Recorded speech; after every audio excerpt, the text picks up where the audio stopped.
Hello, everyone. I'm your host, Jenny Beal, and this is the Awareness Podcast. Today, I'm delighted to be joined by Lucille to talk about living in not knowing. So welcome, Francis. Most of you will know Francis from the Pure Presence conferences or from his online meetings and retreats. And he was also Bill's guest for the very first Awareness podcast. But for those of you who don't know him, I'll start by giving you a very brief synopsis. So Francis is a spiritual teacher in the tradition of Advaita Vedanta and a longtime friend and disciple of Jean Klein, whom he met in 1975. His teachings are not neo-Advaitic, but traditional, which means that the experience of our true nature has been transmitted from generation to generation by a lineage of sages. They reflect those of his guru, appreciation for humor, art, music, poetry, intellectual rigor with a personal twist due to his training in mathematics and physics, and emphasis on the body and its feelings. So Francis, it was my very first discussion with you about 2.5 years ago that inspired the theme of living in not knowing for these podcasts. And it was at the very first Pure Presence conference, and I asked you what is meant by living in not knowing, and you said it means to not know what you are. So could you expand on that?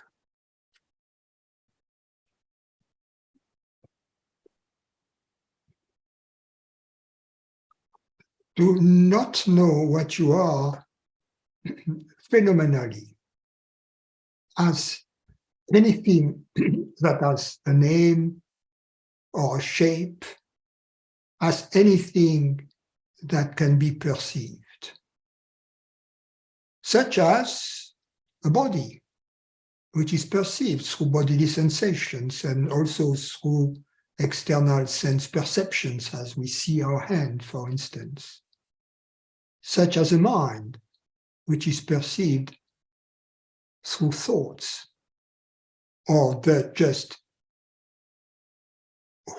experience of which is comprised of thoughts and other mentations. So most people would claim, I know what I am this body, I'm John, I was born on that date, I am an American citizen, etc. So if we believe that we know what we are phenomenally, and we are in what I call ignorance, meaning ignorance of what we truly are. Because experientially, we are the reality which is hearing these words right now, whatever this reality maybe, but our most intimate experience of what we are is whatever it is which is hearing these words right now. Why? Because it is obviously nobody else than myself who is hearing these words right now. So that's what we are in the first place. In the second place, we are many things. We are our gender, our body, our past history, etc. But in order to know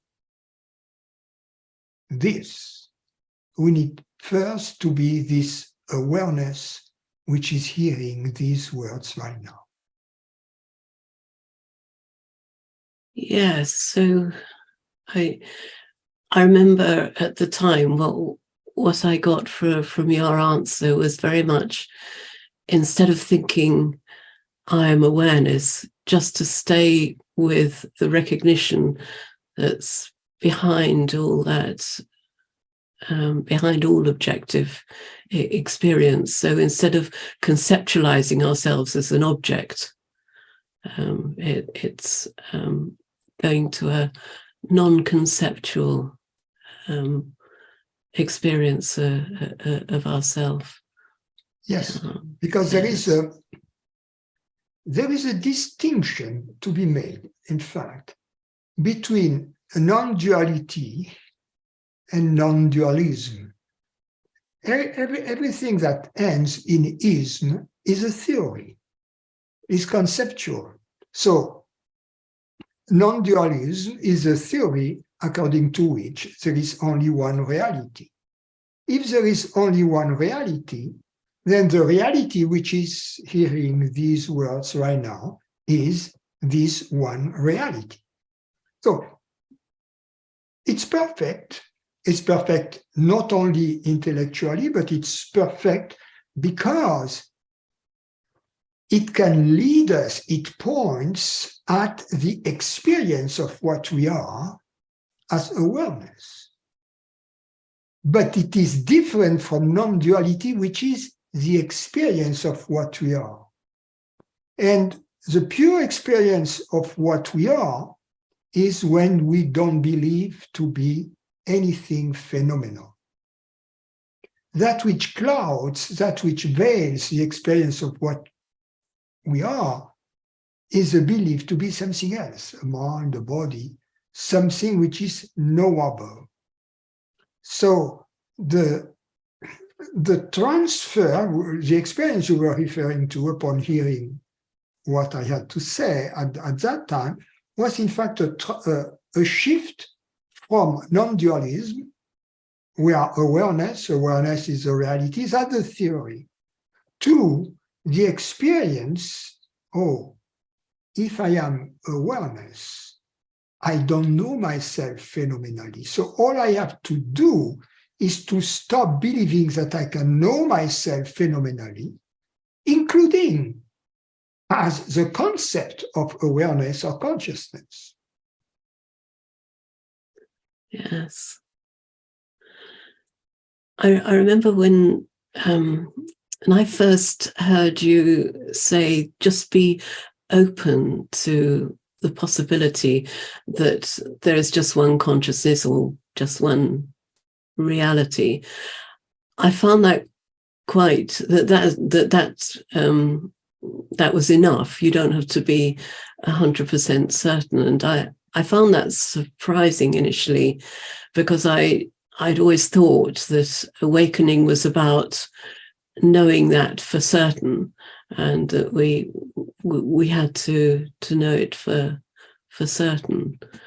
But in a way, it's I then looked at it from the point of view of science, and with science, with physics. Theoretical physicists come up with an idea, and that might not be proved for ages and ages and ages, but it's still a theory. It's still just an idea. But ultimately, our whole civilization has been developed, but because there's been such certainty around all the experiments, which subsequently have proved that idea, like starting with Newton's laws, the basis for most of engineering, really. And we don't need to be absolutely certain in that way, but there still is. There's a kind of intuitive certainty, isn't there? Yes. Yeah. But in fact,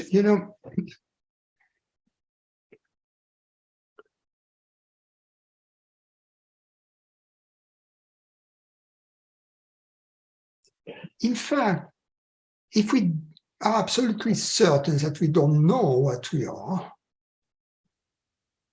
we somehow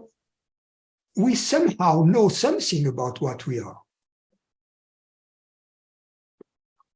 We know our unknowability somehow. You see? Yes. So we know something about what we are. But it's a kind of hidden knowledge. It's a negative knowledge. It's like the metaphor I use is about a melody which we know,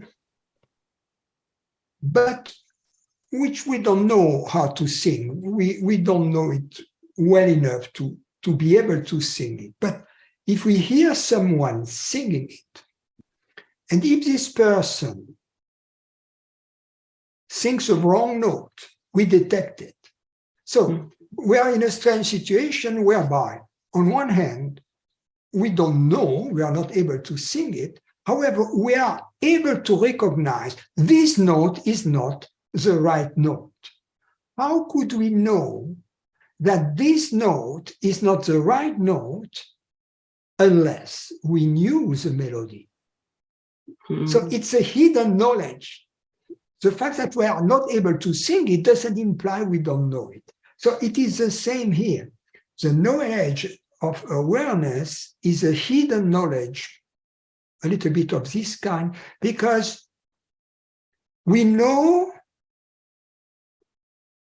with certainty that we have no evidence that awareness is dependent upon anything else or that it is not real. So how could we know that unless already we knew something about awareness? Because that's already something we know about awareness. And it is very mysterious because of the certainty it comes with. If I would tell you, are you aware in this moment? If you would tell me, no, I'm not, I would say, but I'm having a conversation with you. Aren't you hearing my words and understanding them? That's what I mean. You see, so we are absolutely certain that we are aware. But by the same token, if we investigated deeper into awareness, we'll discover that there are other certainty that get revealed as a result of this investigation.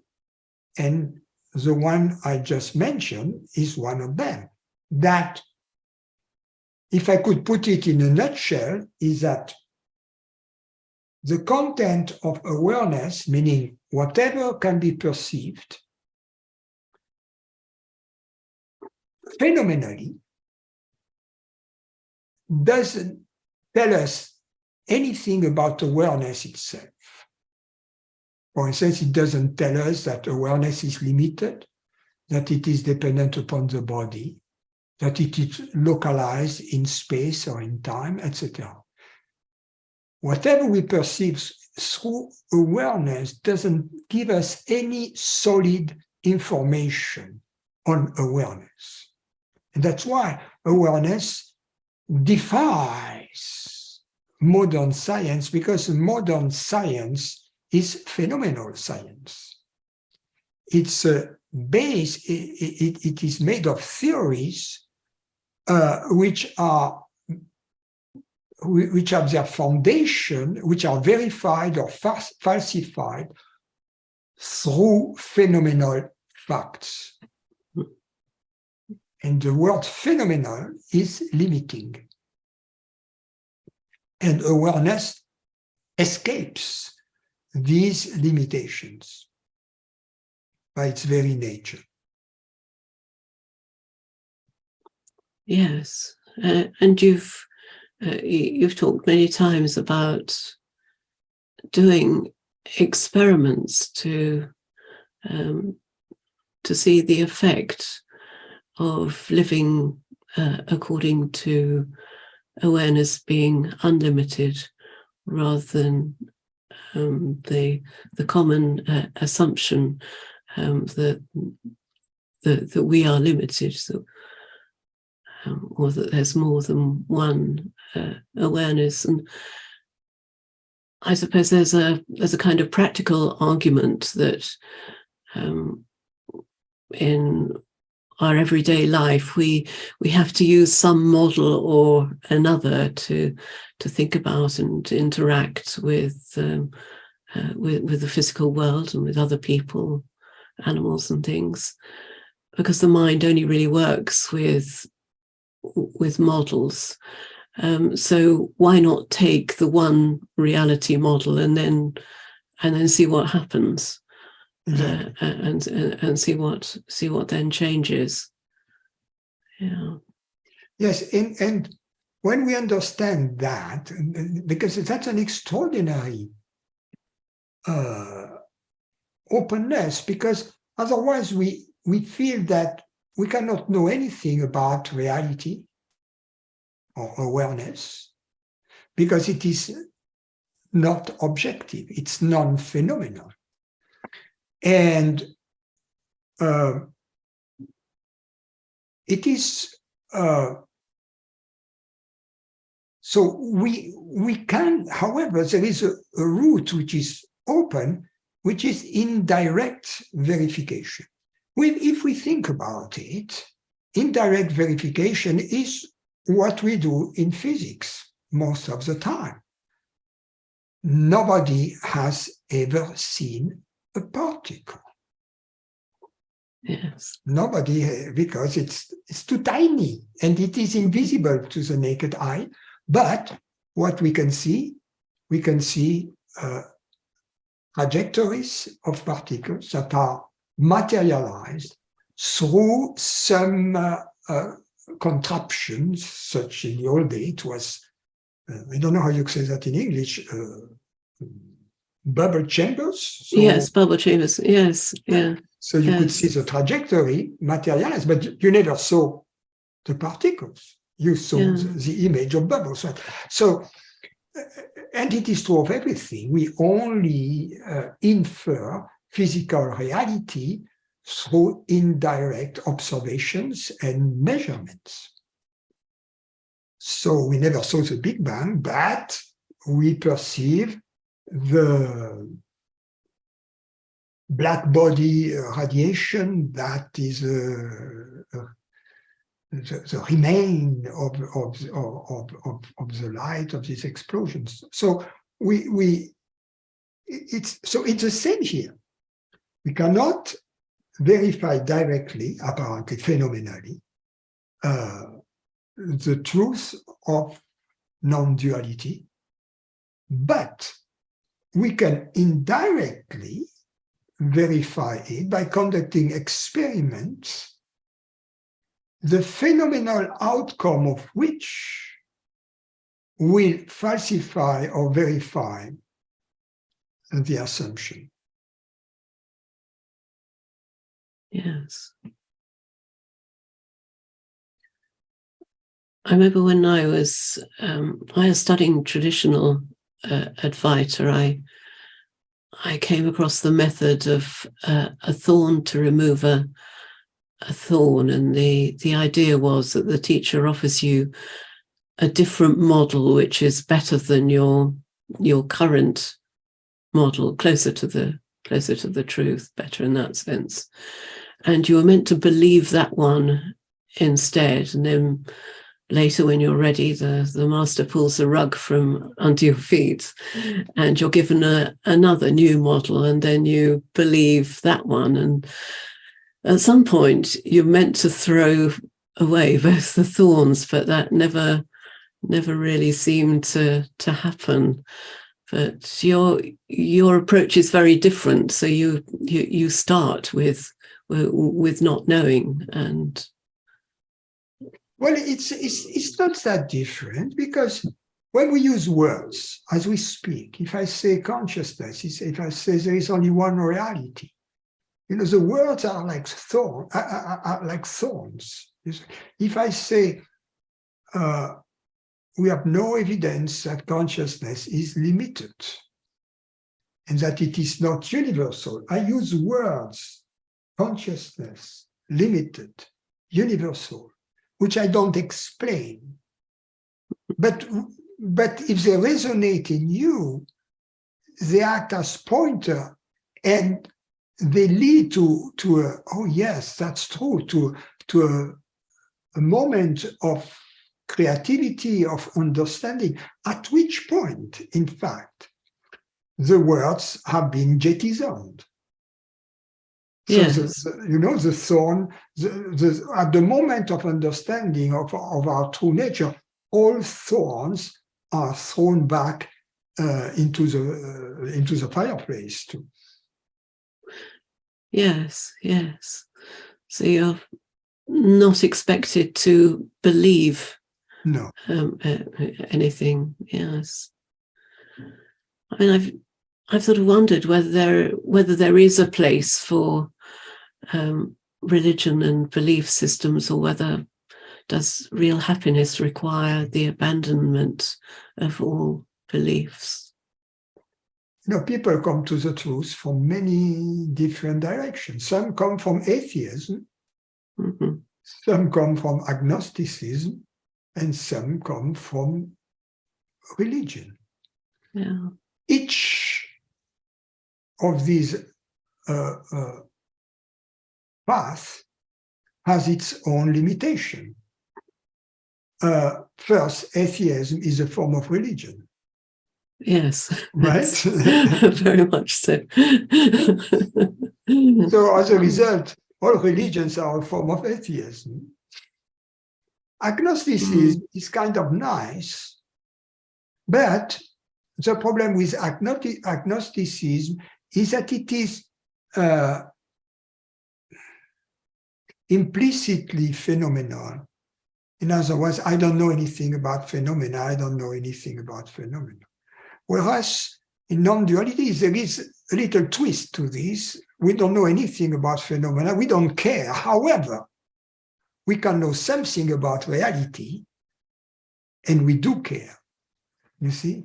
So this agnosticism is not absolute. It's like often Socrates, is referred to as having said, I know that I know nothing. But there are little prints that should accompany this statement by the sage Socrates. He meant, I know that phenomenally, I cannot be certain of anything.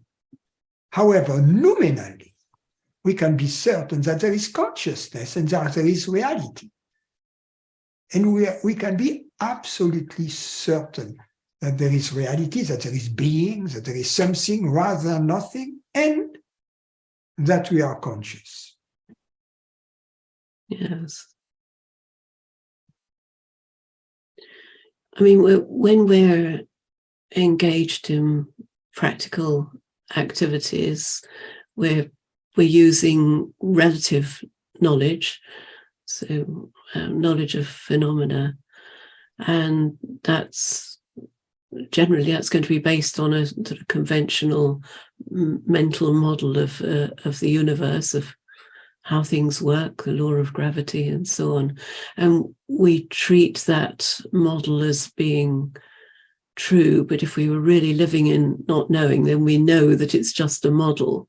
It's not the reality of how things are, but somehow that gets sort of temporarily forgotten when we're completely focusing on a practical task. Is that ignorance? No, it's not ignorance. I mean, those days I screws into the walls everywhere, right? So as an engineer, I'm not saying that screws and walls are non-existent, right?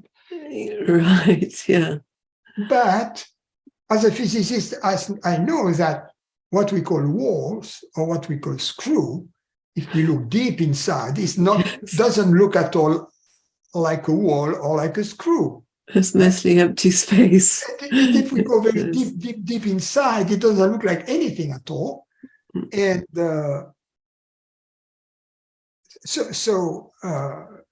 meaning the knowledge that enables me to screw screws on the wall and attach stuff on the wall is relative knowledge. It's simply you use it, and once you abuse it, you put it back in the toolbox because it's not absolute. So we have to ask ourselves, what is it that I know to be absolutely certain? And that's a different ballgame. So we're we're restricting, in a sense, we're restricting our view when we're engaged in activities, but it then opens up to that global one reality view when we relax. Spiritually, there are two stages, if you will. There is one in which we discover the ultimate reality of pure consciousness. But then there is a second moment during which we realize that, having realized the reality of consciousness and the unicity of this reality, then whatever appears, the world, the mind, the body, is an expression made out of this reality. So then we don't have to wait up until the manifestation disappears for reality to shine again, but it shines as this world, as this body, as this mind at every moment already. So that's very important. So then that's the only way to be stable in this discovery. Otherwise, there is always a nostalgia in the presence of the manifestation to return home to the unmanifested. And then there is no stability. The moment there is this nostalgia, there is psychological misery. So in the tradition, one of the traditions I come from, which is Kashmirian Shaivism, the emphasis is on the reality of the world. The world is real as an expression of the totality. The world is real. The world is an illusion only if it is seen as independent from awareness. Yes, yeah. And there's a belief that's quite prevalent in non-dual circles that the mind is the cause of all our problems. It's bad, or it needs purifying. We need to get rid of our thoughts. And yes, I mean, to experience what we are, as you say, we need to go beyond the mind, because it's not a phenomenal experience. But I feel that the mind does have a useful role to play in the spiritual path. Do you agree with that? Definitely, thought, but mind, thought. There are thoughts that are useful, that are celebratory, and that are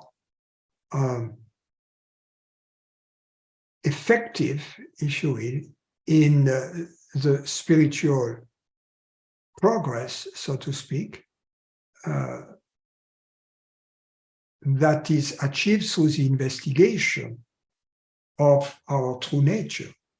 So all of these thoughts, practical thoughts, celebratory thoughts that comes out of joy, out of enthusiasm, and thoughts that pertain to the questions that revolve around what is reality, what is my reality, what am I, what is awareness, what is God, etc.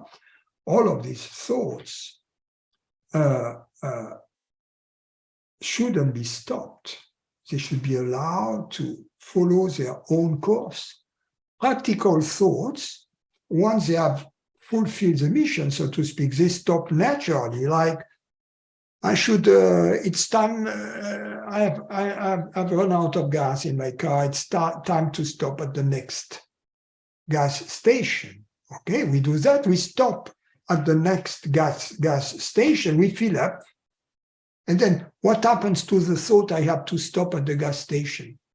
It doesn't reoccur, unless we have Alzheimer's, right? But in most cases, the thought is gone, because it was just practical.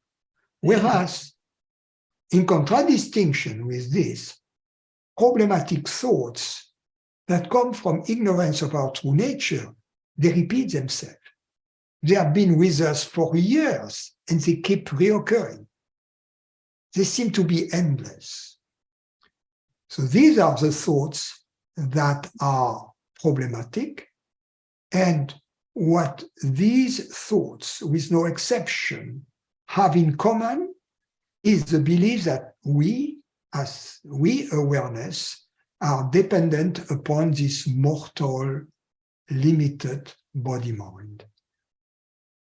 If we didn't have this belief, these thoughts would just vanish, just as the thought, I have to fill up the tank, vanishes after paying a visit to the gas station. Sorry, you say petrol, right?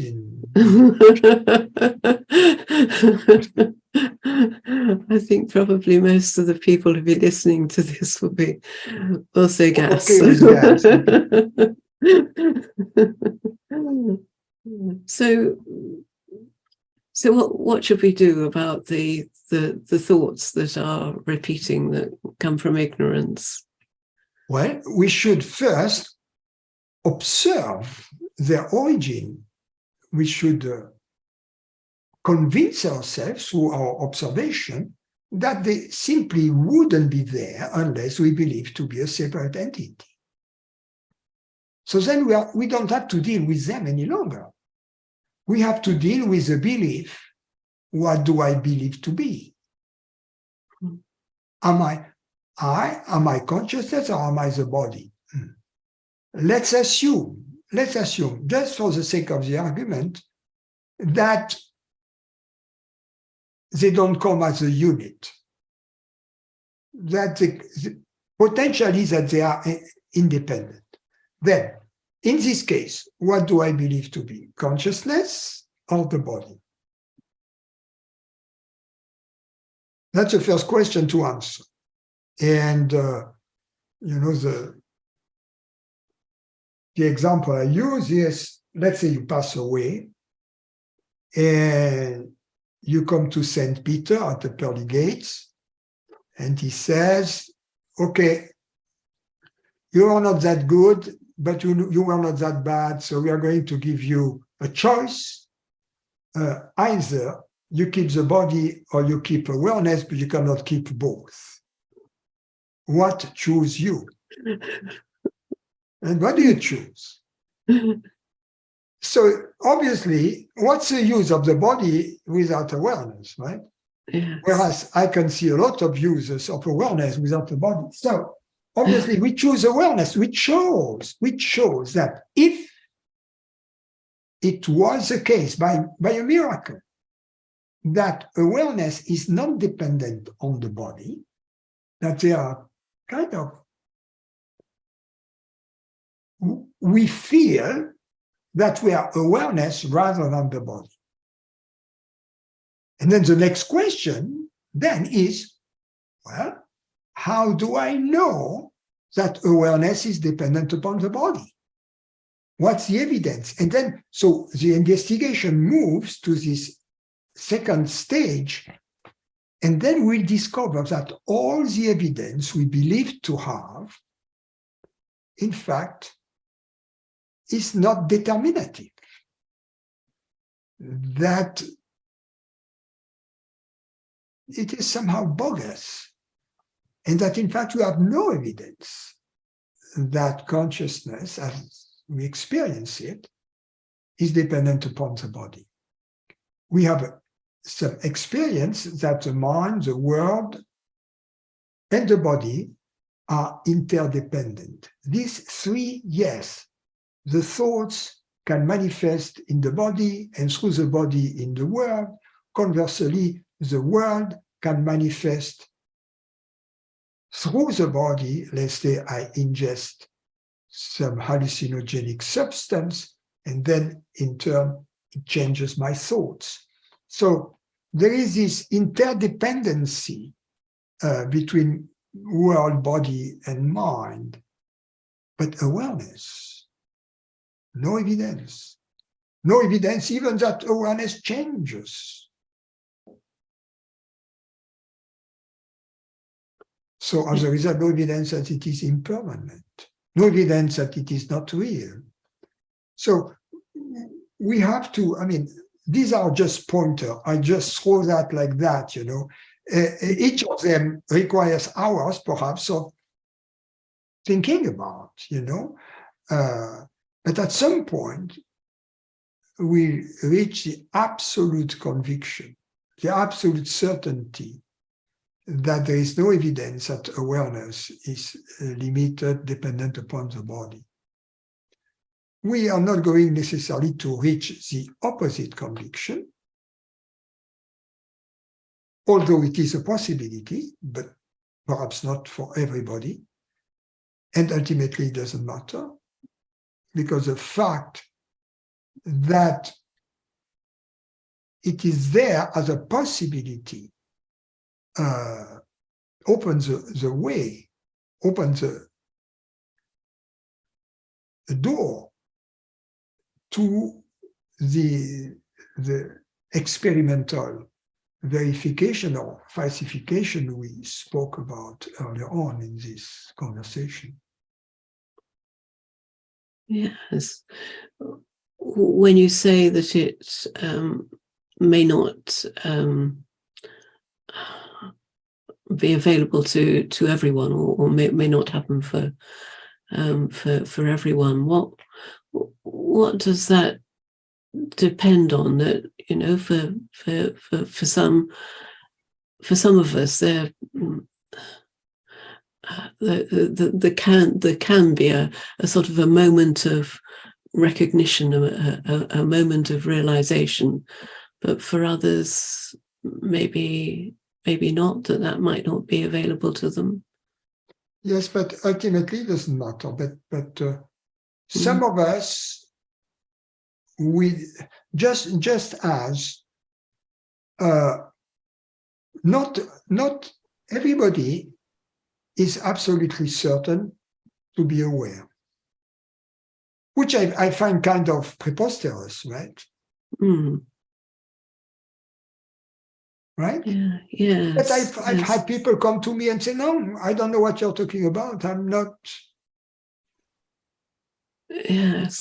certain that there is awareness. I'm not certain of being aware. I'm not certain that my true nature is awareness. So everything I say, I'm not assuming that it is self-evident. It's self-evident for some, not for all. Right? So in the same way, if I say there is only one reality, for some people, it is going to be an absolute evidence as strong as the evidence I am conscious. Yes. For others, no. So the point is, if someone, through this form of understanding, has reached the absolute certainty, I am conscious. Number two, consciousness is real. Number three, there is only one reality. They don't need really to conduct the experiment because of their absolute certainties they have reached. I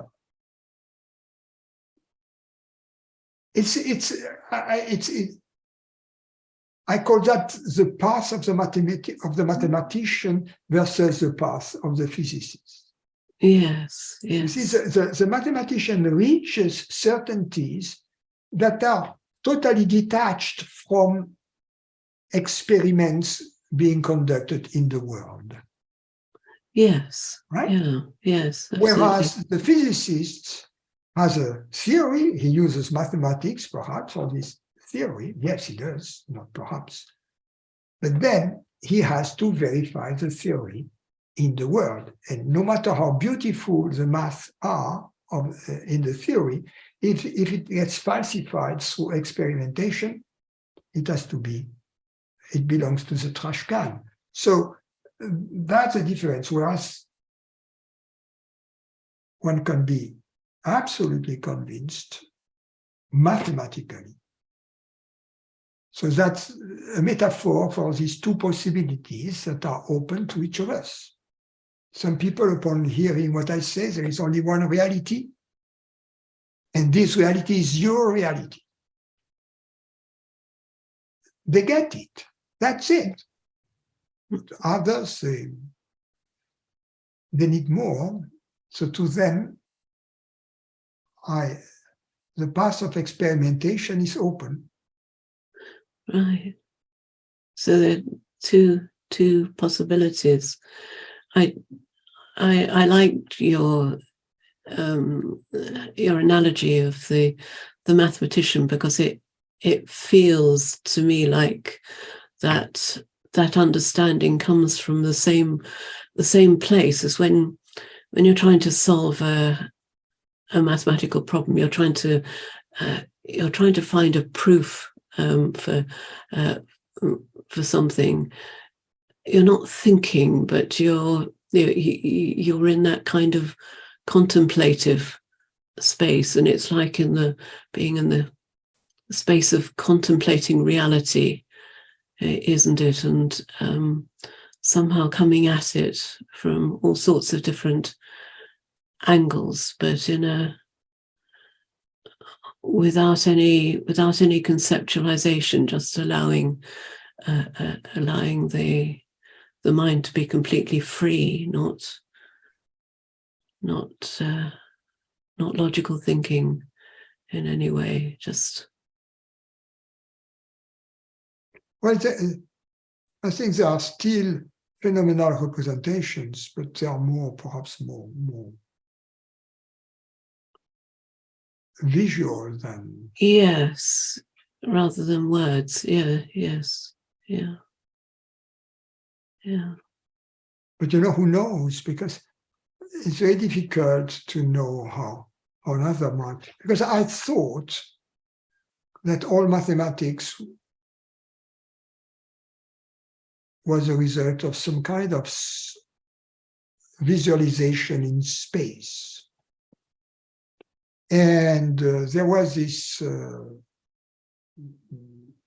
Fields medalist he was teaching at the École Polytechnique, Laurent Schwartz.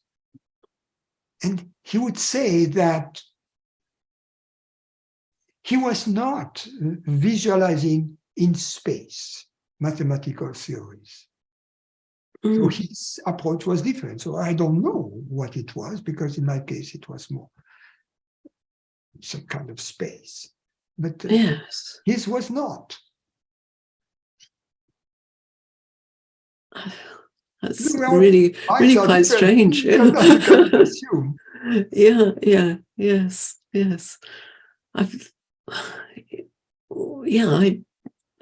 I see mathematics in a kind of space as well. So I can't imagine what it's like. Yeah. I remember you saying recently that living in not knowing is not just about what the mind believes. It's also about the body. Can you say some more about that? It is not knowing I am this here and not that there. Because if I'm not in this not knowing, it means I know something I am phenomenally, so I am in ignorance. So in this not knowing, in a sense, the totality of the world that appears, of the manifestation, is me, is my body. So there might be leftovers of ignorance in the patterns of perception of the body and the world that prevent this seamless continuity between the body and the world. from being experienced. Right. The feeling I am here as this body, I'm not there. And obviously your yoga meditations that you do on your retreats address that and the sense of borderlessness of the body, and in other words, whether you feel I end at my skin, or whether you feel my body is the universe, and whether you feel I am what I am is located inside here in a place, a location in space. So are there any other ways? I mean, some of the people listening to this podcast won't be familiar with those. Are there any other simple things people can do to explore the body and its borderlessness?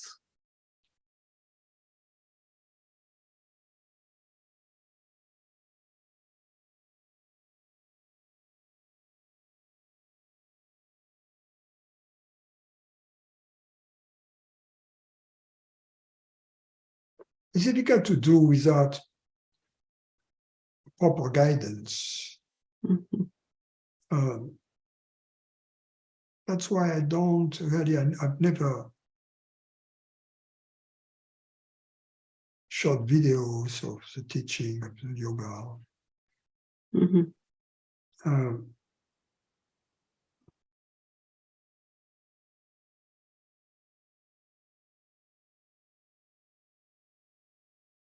All we can do is give a general guiding principle. And the guiding principle is this. In your own honesty, in your own integrity, with your eyes closed first and then with your eyes open, do you perceive the world that surrounds you as being your body? Yes or no? If no, why?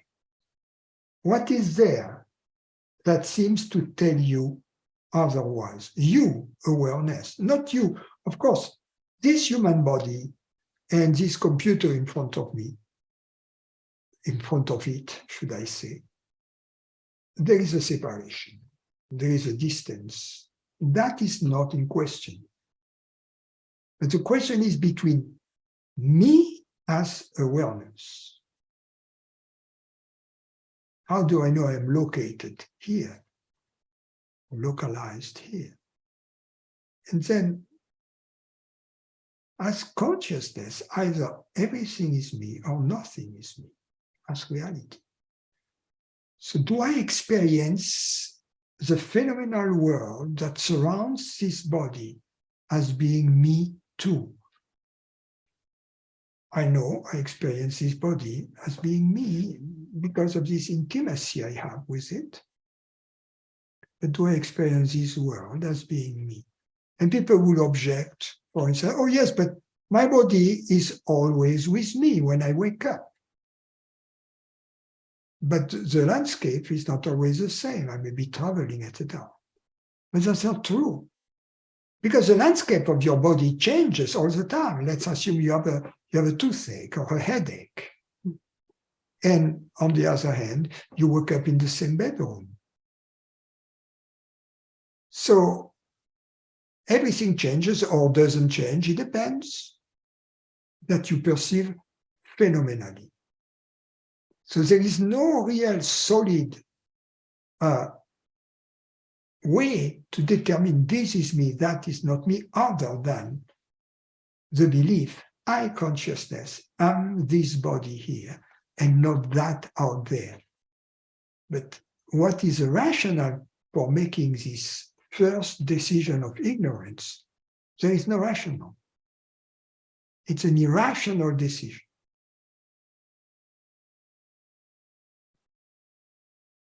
Yes.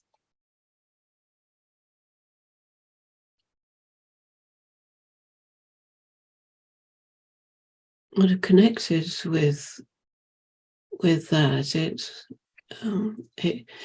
It seems to me that the living in not knowing is very closely connected with living in not doing, which is a sort of the body side of it, I guess. And so things just happen. Physical activity just happens. Mental activity just happens, and it's all a part of an integrated universal happening.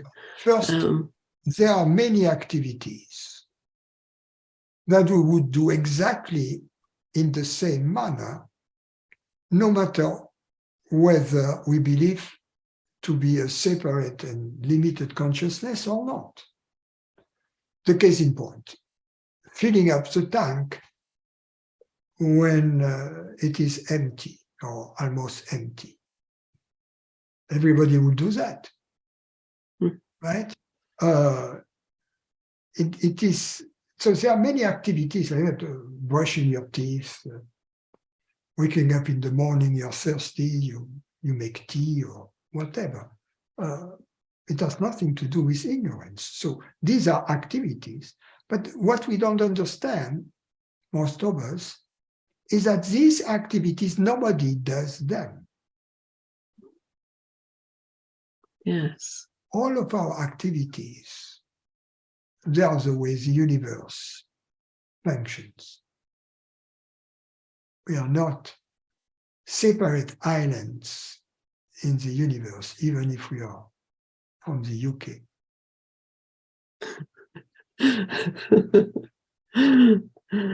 Yes, it's a very different feeling from I've got to get this done, or I did this. Well, we can have this Yes. feeling.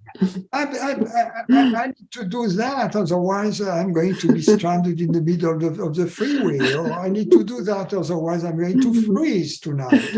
So yes, we can be driven, but it's impersonal. We do things, they have to be done, we do them, that's it. Yes. Yeah. But, for instance, things we don't do is to criticize other people for being like this or like that, because there are no people. So judging people doesn't make sense because there are no people. So we don't do that. We don't judge people.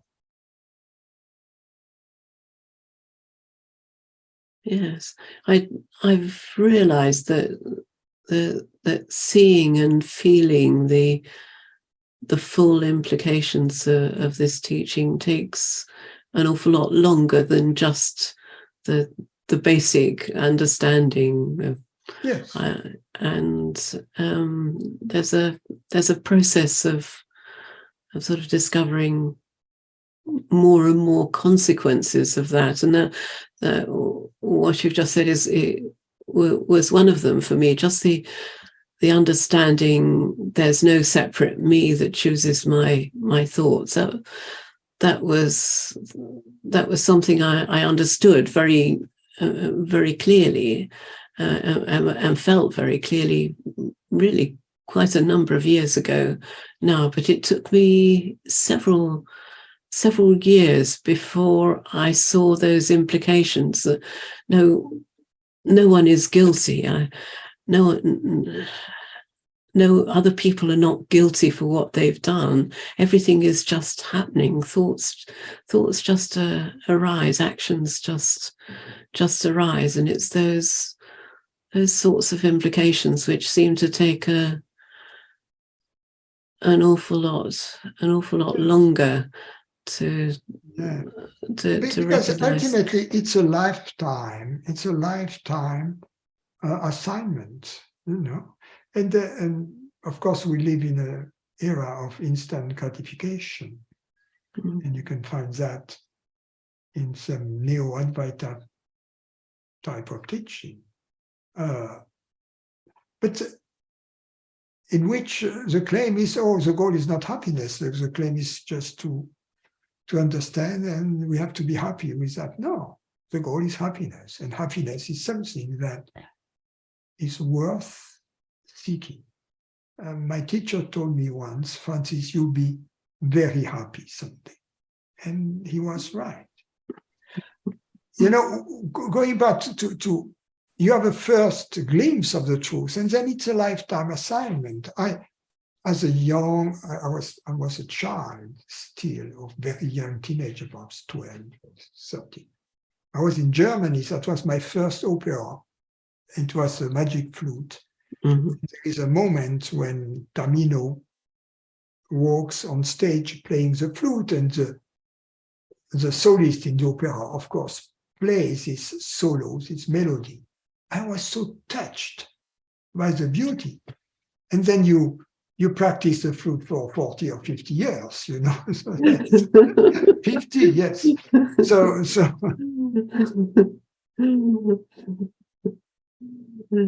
yes. So there's no real end point. There's always more to discover. But the beauty is that it converges with life. People believe when they are in ignorance that there are two things. There is their life, and then there is a spiritual practice that will make them better at living their life, right? Yes. And then at some point, they can stop the practice altogether, because now they are enlightened and they can keep living their life. Whereas, in fact, it's just the opposite.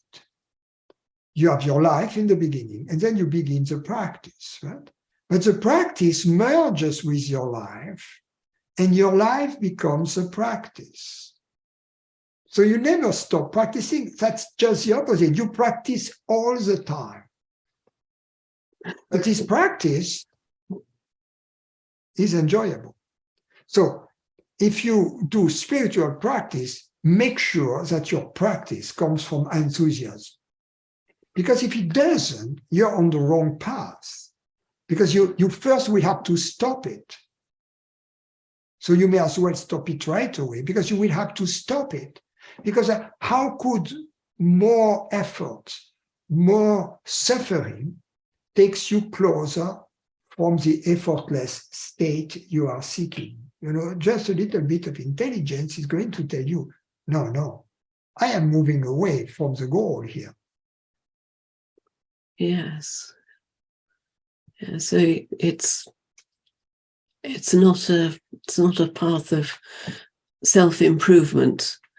It has to come from enthusiasm, from the truth. Yes. It has to come from love. It has to come from, and that's grace, that's grace to have the extraordinary, to have been at the receiving end of the most extraordinary gift, to be interested in this. That's the most beautiful gift one could ever receive. Yes. So that's true grace. Other than that, if we can stay in the Indian traditions, they say you can stay in the individual betterment business for thousands of lifetimes. There is a Sanskrit text called the Tripura Rasya. Yes, I know that one. And in the beginning, they say that the ones who are practicing, doing, I don't know, mantra, japa, yoga, whatever, in fact, it's kind of useless up until the goddess thinks, okay, this poor guy, he's been meditating upon me lifetime after lifetime, not knowing that it is useless. So I'm going to have mercy on this soul and send him an Advaita teacher.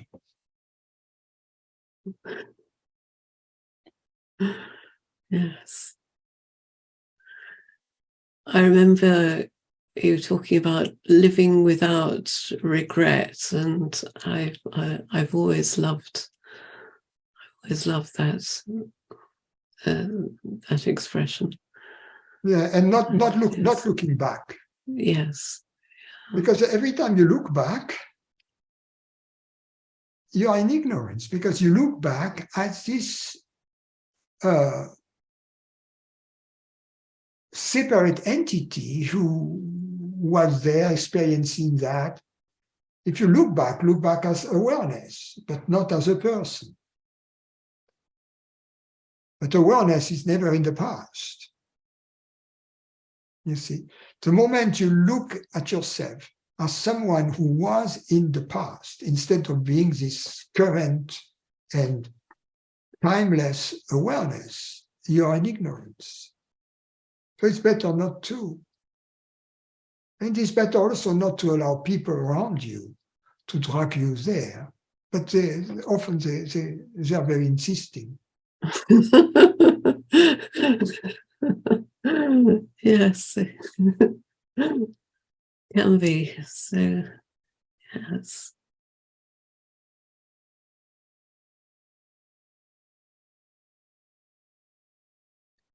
So thank you, Francis. It's been a lovely discussion, and so thank you all for listening. Thank you, Jenny.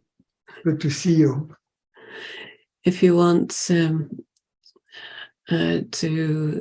connect with Francis via any of his meetings or retreats, then have a look at www.meetup.com/Advaita, and you'll find all his events there. So thank you all.